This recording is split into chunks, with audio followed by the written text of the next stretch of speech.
Well, good morning. I'd like to introduce you today my PhD topic, which is the strategies for the early management of enamel lesions and defects.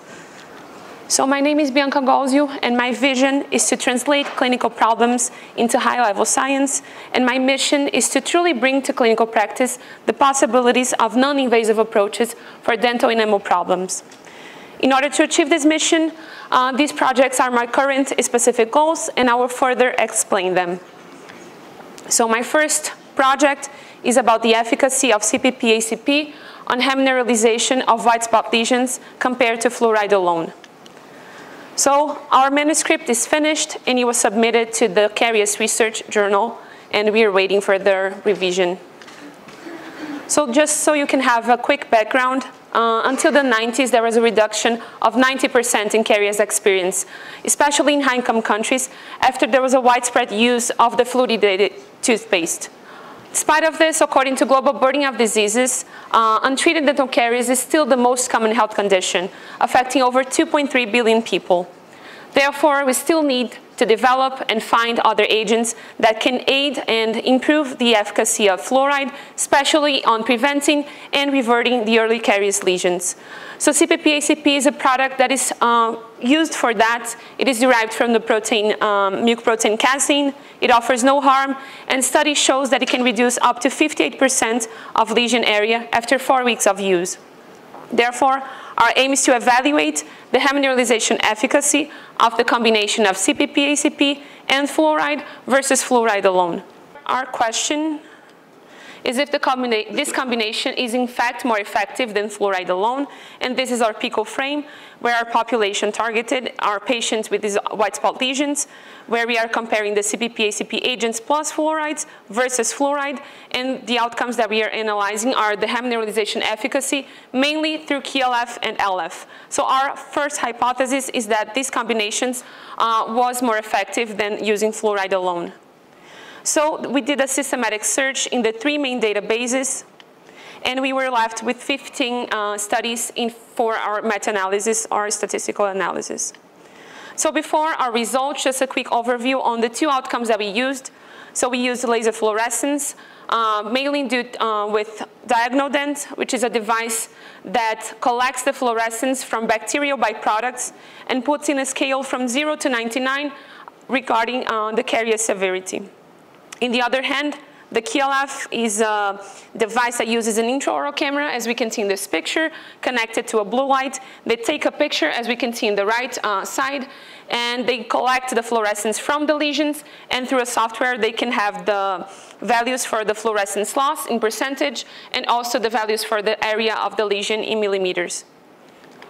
So our results, they were divided by time points in 1, 3, and 6 months, and I'm going to show you a few of them. Here we can firstly see the laser fluorescence values for the 3-month time point, where we can see that there is a high heterogeneity of 72% in those studies, and this was mainly because we had different ages, different countries, and also different application regimens for the CPP-ACP. We had a pooled standard mean difference of minus 0.47, showing that there is no statistical significant difference between the groups. This difference was also not clinical significant. The next one, we have the KLF in fluorescence loss now for 3 months, and we see an opposite result. We only had 3 studies here, and we had a low heterogeneity, but now we had a pooled mean difference of 0.58, showing a statistically significant difference. Although this is statistically significant, this is not clinically relevant to our results. Again, we have here now the KLF area for the millimeters at 1, 3, and 6 months. And in all of these time points, we don't see any statistical significant difference nor clinical significance.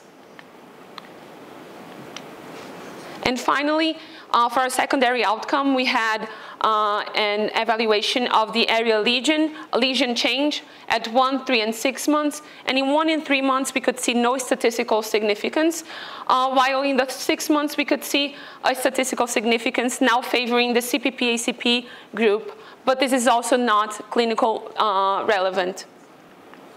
So in conclusion, we could see that the combination of CPP-ACP and fluoride did not overcome the effect of fluoride alone in hemorrhagizing white spot lesions. So also we could see that the progression of the early carious lesions could be arrested and reverted by the topical fluoride use.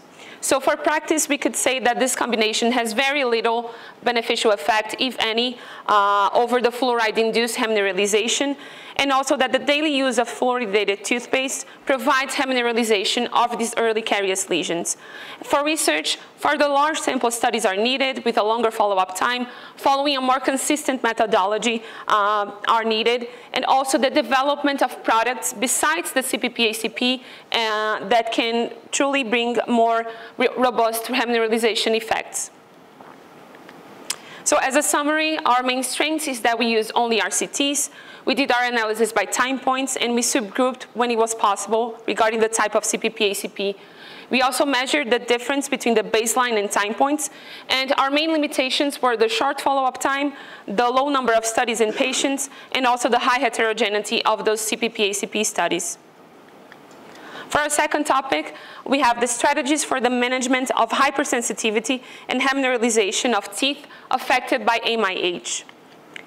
MIH is a qualitative developmental enamel defect that is characterized by these demarcated opacities, and they need to be in at least one permanent molar with or without the involvement of the incisors.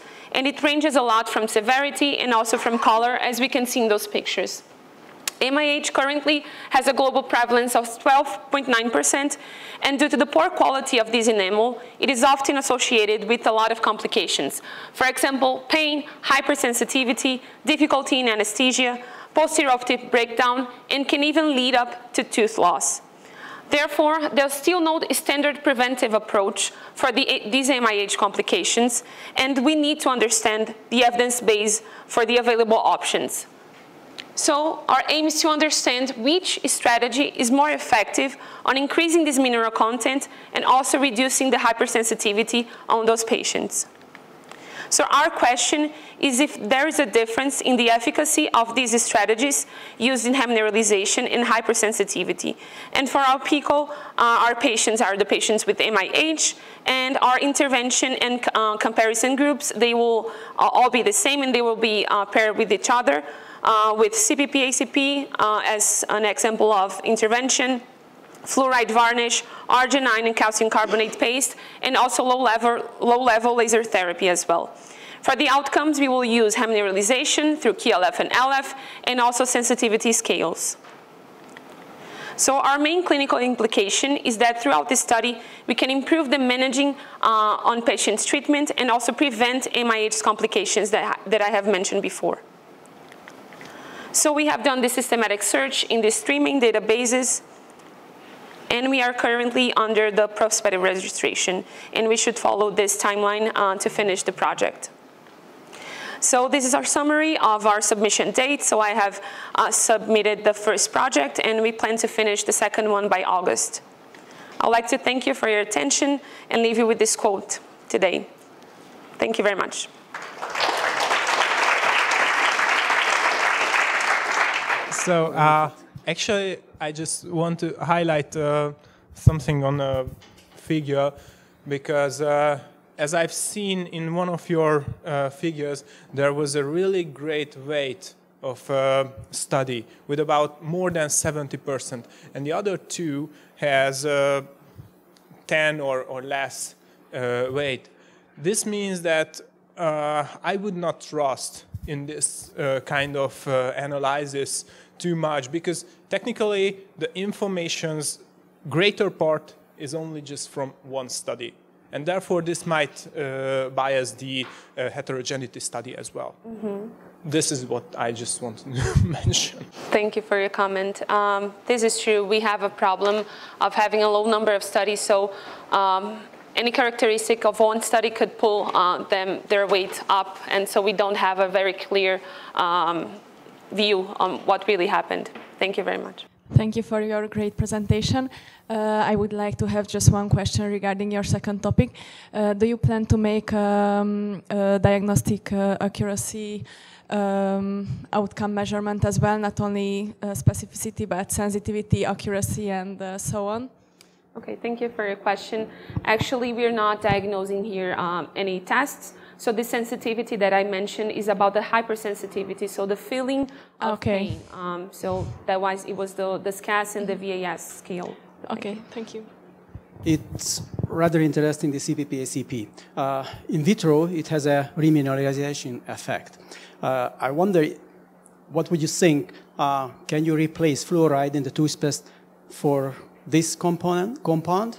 Would it be as effective as fluoride? Fluoride is more on the toxic side, right? So if we would have the CPP-ACP in this, then it would be less of a worry. Thank you for your question.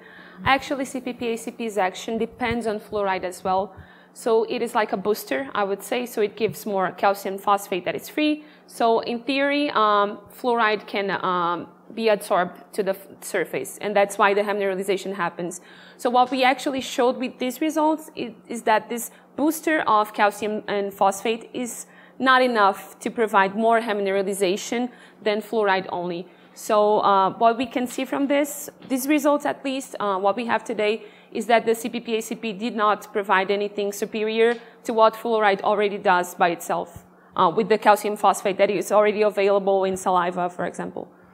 But would it be an advantage lowering the fluoride and adding the CPP-ACP and having the same results as with high level of fluoride? That would be also an advantage of a new toothpaste, for example. It could be. I cannot say much more than this, but yeah, this is a good idea as well. Your speculation on that. Yes. Thank you.